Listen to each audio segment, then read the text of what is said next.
Welcome back to Hardware Unboxed. It is the second last Q&A series of the year, November. Yeah, So it's finally here. are we in November? I think we've pulled it off. So good job us. We just finished our Patreon live stream and we're on to the Q&A. So no benchmarking for me today. I get to just sit back, answer some questions and enjoy myself. So Nice. let's get into it. Have you ever had to do shirtless benchmarking due to the heat? Critically important question. Super critically important. Well, I'll start by answering this one. I would like to say I haven't had to, but I did last summer.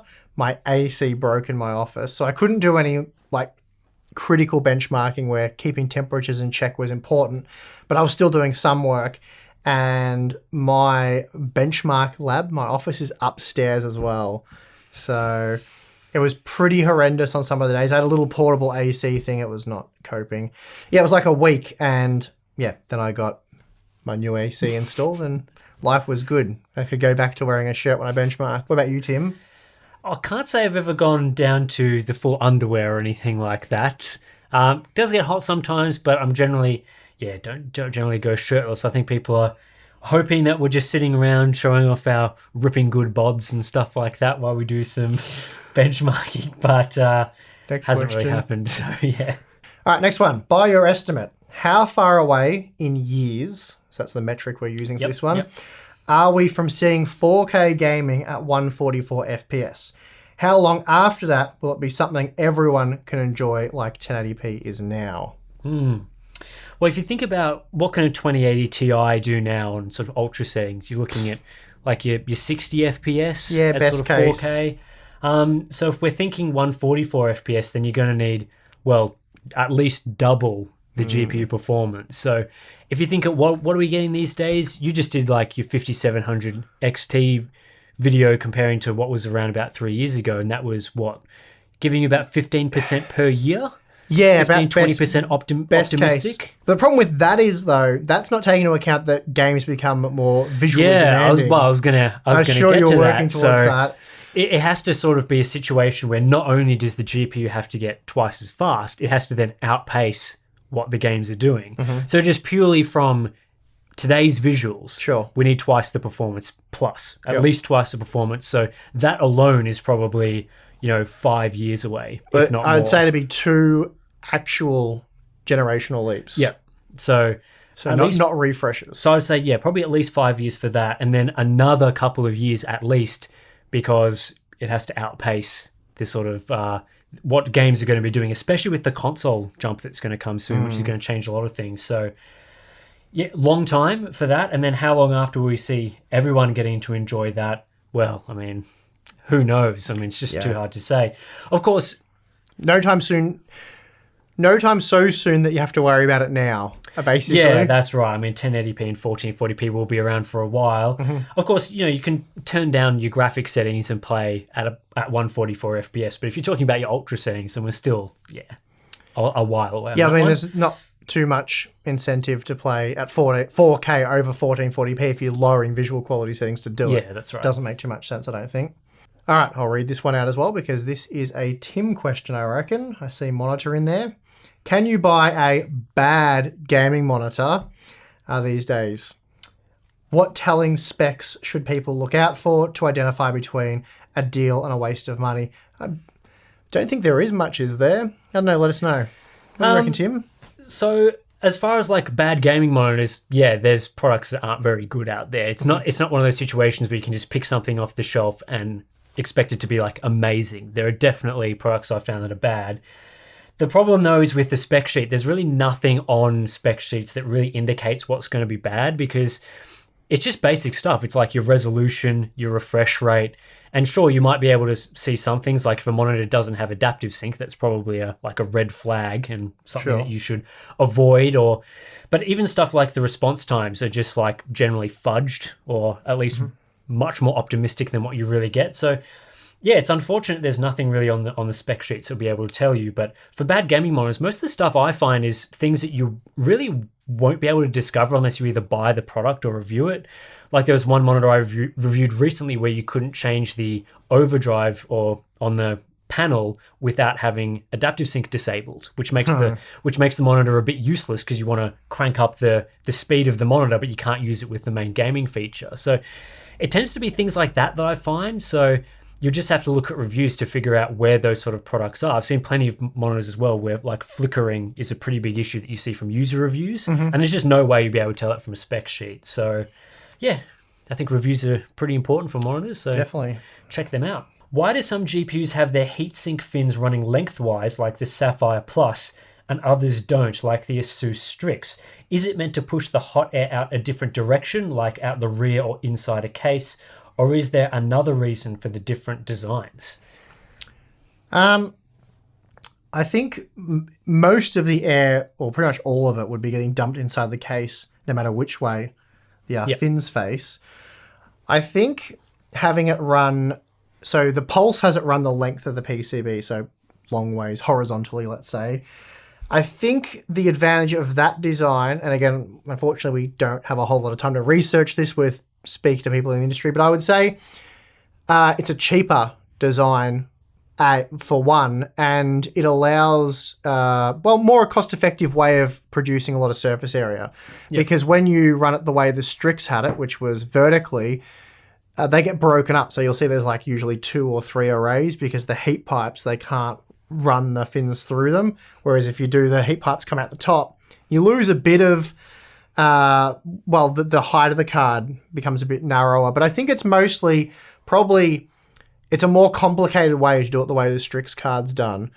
But if you do it properly like the Strix card, you can use the full height of the PCB, so therefore you have more fin area opposed to running it the long ways pulse. That's mostly, I guess I'd say it's probably that though, because it's just more cost effective to do the way the Pulse is done. It's just a simpler design.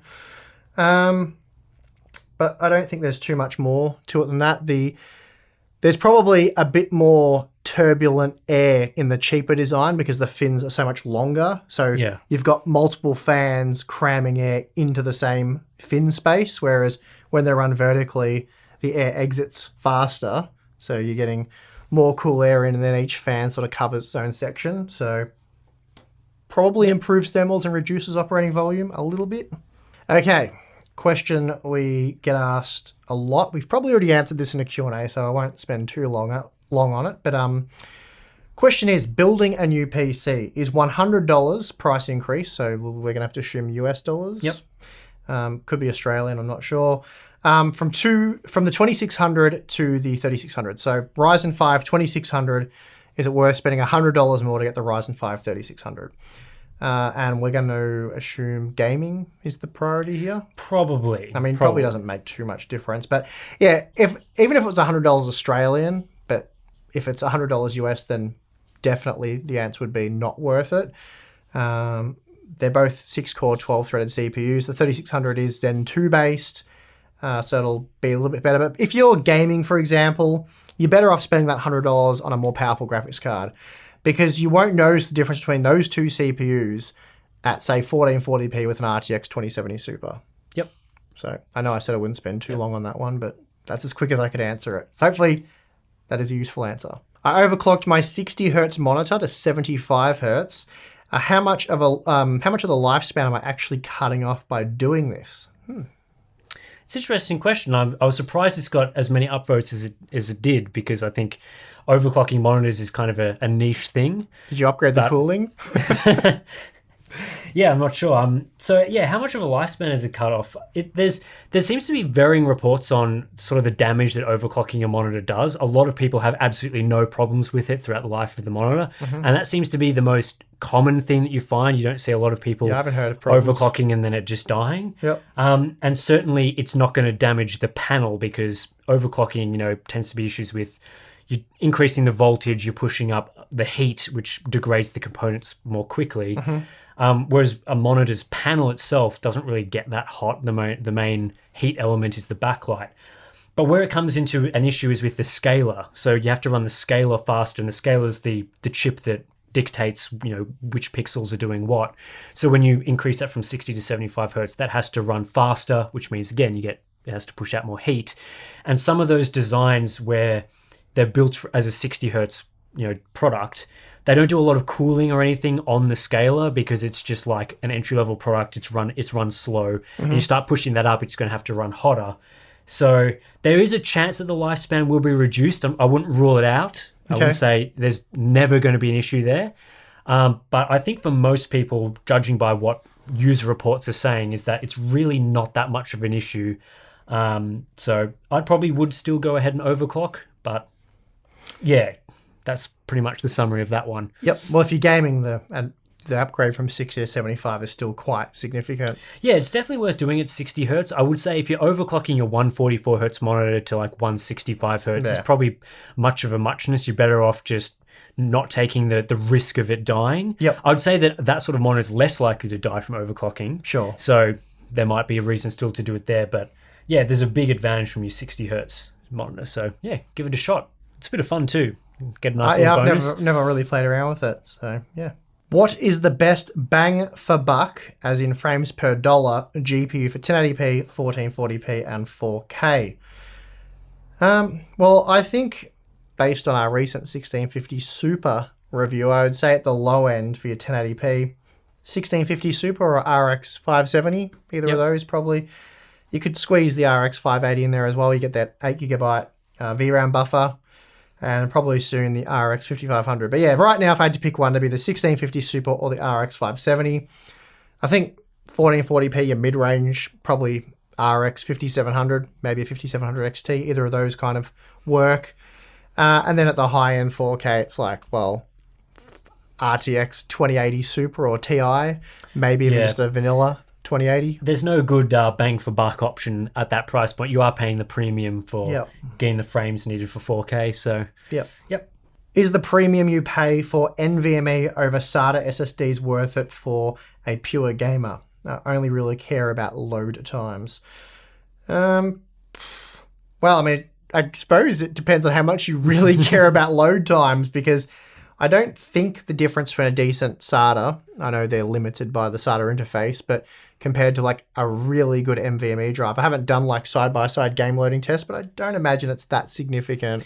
I tend to find games that are really slow at loading, it's just like an engine problem. It's not like you can dump more storage performance because it's doing so much. It's an engine or internet problem. Yeah, it's just doing something. I think this will become more of an issue. We were just talking about this on the live stream, but I think this will become more of an issue with when the consoles move to having SSDs and good quality SSDs, because it sounds like, the PlayStation 5, the next Xbox will have some sort of NVMe drive in there. So game developers will start doing things that will hit the storage more, like they'll stream a lot more from the storage, do a lot more crazy environments that require streaming.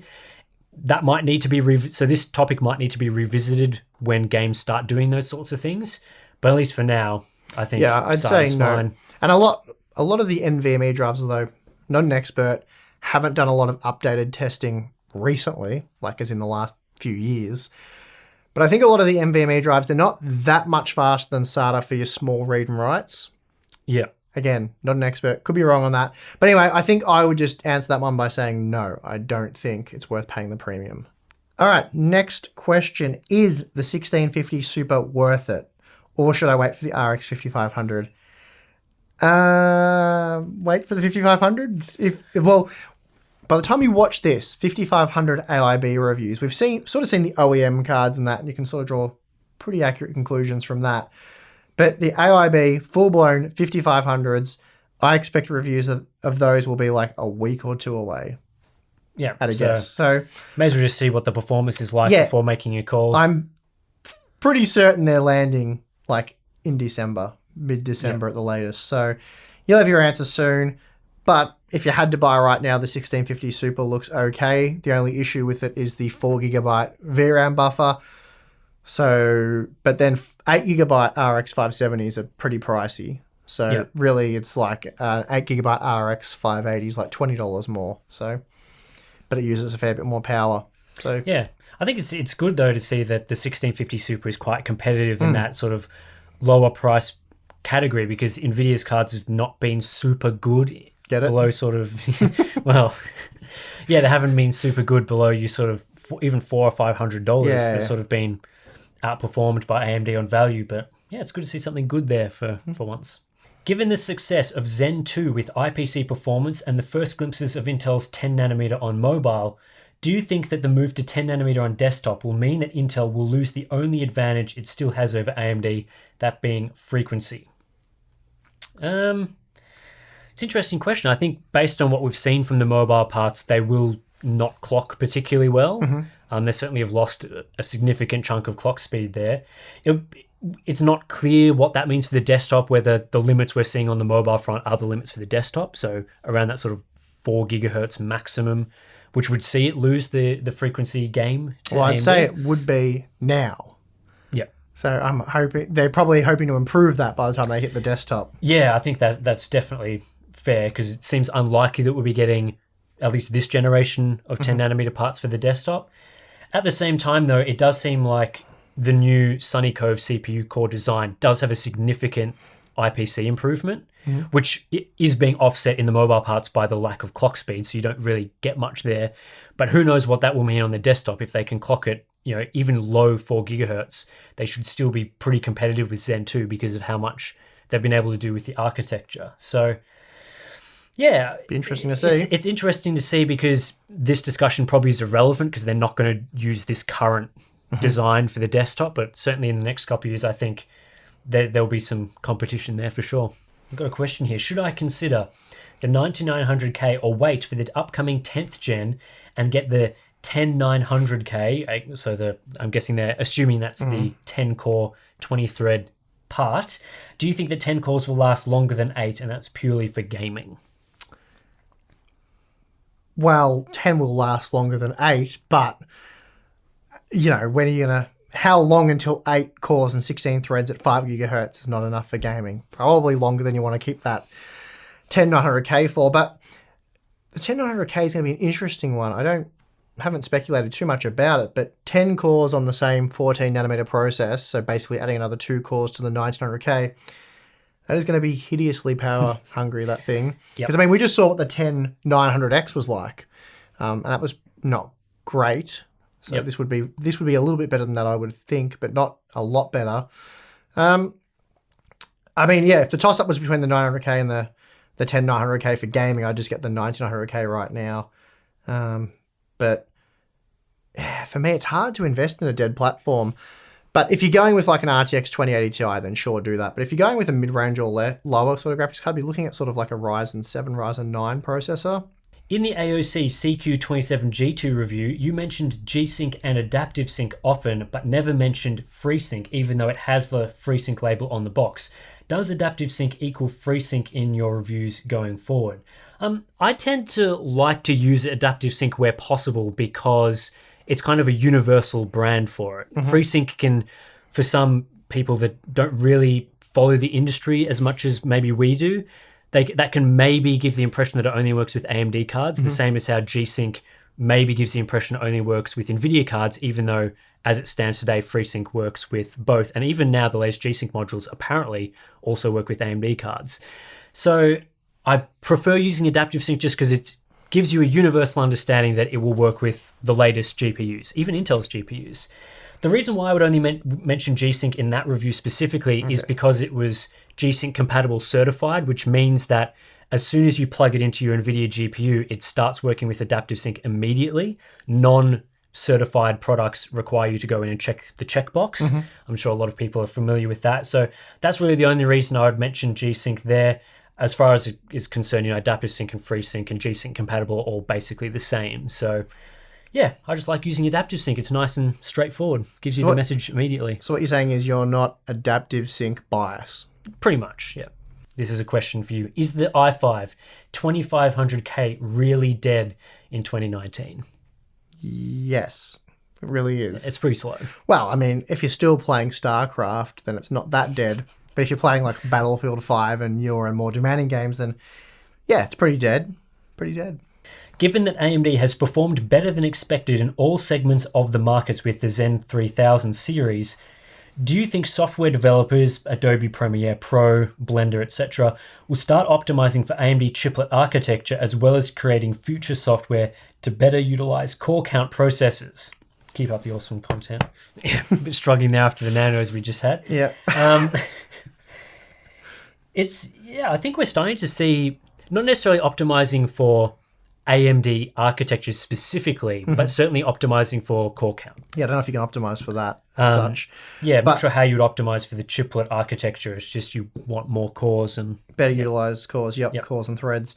Yeah, and we're already saying that, as you said that, didn't you? Yeah.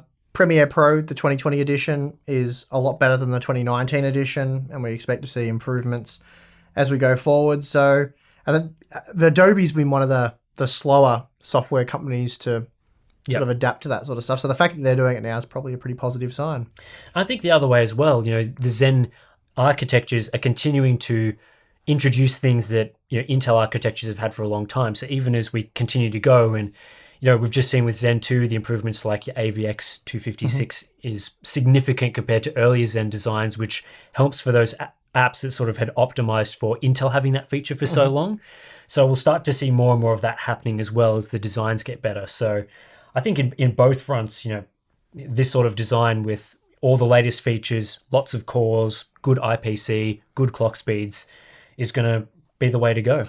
Yeah, obviously the hardware has to exist before the software can be written to take advantage of the hardware. And yeah, you've had 6, 8, 10, 12, whatever core high-end desktop parts, but they're not mainstream parts. So some software that's made for professionals already took advantage of a lot of cores, but more mainstream software was more your sort of quad-core type optimizations. And a lot of it's going to come as well from the fact that we're not seeing much single-core improvement these days. So if a developer's making an app, how do they get that out faster if they're just relying on single-core performance? They're going to be stuck with like low single digits as people upgrade their PCs. Whereas if they start multi-threading their app and core counts keep scaling out, then each time someone's buying a new CPU, their software is going to scale really well and give you the performance advantage that you'd be hoping for. Absolutely. Is buying a 6-core 6-thread processor, so either the Ryzen 5 3500 or the i5 9400F, in the end of 2019 valid for light to moderate gaming and for programming and development purposes, or is it better to go for the Ryzen 2600 with 12 threads for better frame time performance in games and future-proofing?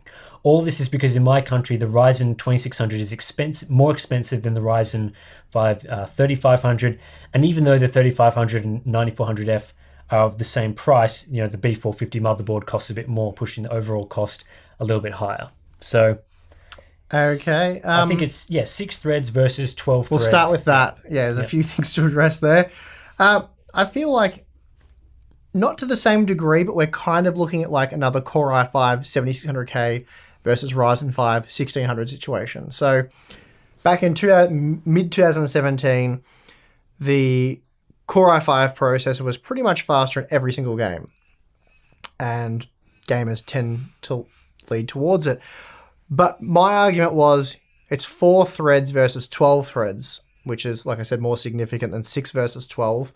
But at the time, under realistic gaming conditions, the Ryzen 5 processor and the 7600K, it wasn't that easy to work out which one you were using. Whereas today, the 7600K really hampers gaming performance. You'll get stuttering and all kinds of frame hitches in games like Battlefield 5, whereas the Ryzen 5 1600 is mostly smooth sailing. So yeah, I'd say it's a similar situation with the 9400F and the 2600. And again, if you set up a 9400F and a 2600 gaming system with, I don't know, a 5700 XT or even an RTX 2070 Super, and you put them side by side, I don't think in the majority of games you'll be able to tell the difference. You might see slightly better frame consistency on the Ryzen processor in like Battlefield 5, but I think for the most part, at realistic, settings, so 1440p, high to ultra or whatever, the experience would be much the same.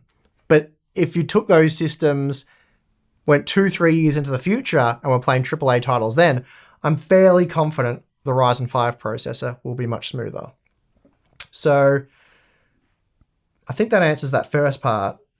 Yes, I think he was talking about the 2600 being the more expensive option as opposed to the lower thread. I mean, it's hard to draw. It's hard for me to give any advice over that because how much more expensive is it? Yeah, that's right. If it's a little bit more expensive, I mean, what is a little bit? And how quickly you're planning on upgrading? Sure. And how long do you want to keep it for? If you're wanting this to be a good, solid system that doesn't run into trouble for the next 3 years, if the Ryzen 5 2600, I don't know, is $50 US more, I would get that, because you'll almost certainly have to upgrade the 9400F a few years down the track for smooth gameplay. And then, I mean, you mentioned B450 boards, but you really want to be putting the 9400F on like a Z370 or Z390 board. So I would be surprised if they're cheaper than B450, but maybe they are in your region, I'm not sure. But I think that's probably as accurate as I can answer that question, given the information we have. And that is going to do it for part 1 of the questions. Few good questions in there, a little bit of trolling, but hey, that's always a bit of fun, whatever. And we'll have part 2 up on the channel. We don't have any videos breaking it up, do we? Straight on. There might be a news corner in there. Okay. Maybe. Depends what the schedule's like, you know. Whatever, depending on whatever we work out, part 2 will be coming up shortly. So make sure you stick around for that. And then we'll have a part 3, the Patreon edition later on. But anyway, thank you for watching. Like, subscribe, merch. Yep. All that sort of stuff. Unboxing. There's a mug floating around somewhere. Actually, is it? Yeah, it's just... Show them the mug if they hadn't seen the mug. There we go. Mug model. And yeah, Patreon as well. We have that. You can join the Harbour Unboxed community over there, get access to the monthly live stream, which we just did. But you can check it out next month. We'll probably do a bonus one next month, since it'll be like a Christmas special. Yep. And we have the Discord chat and all that kind of stuff. But anyway, thank you for watching. Don't forget part 2. And we'll see... Actually, I'm Steve. And I'm Tim. We'll see you next time.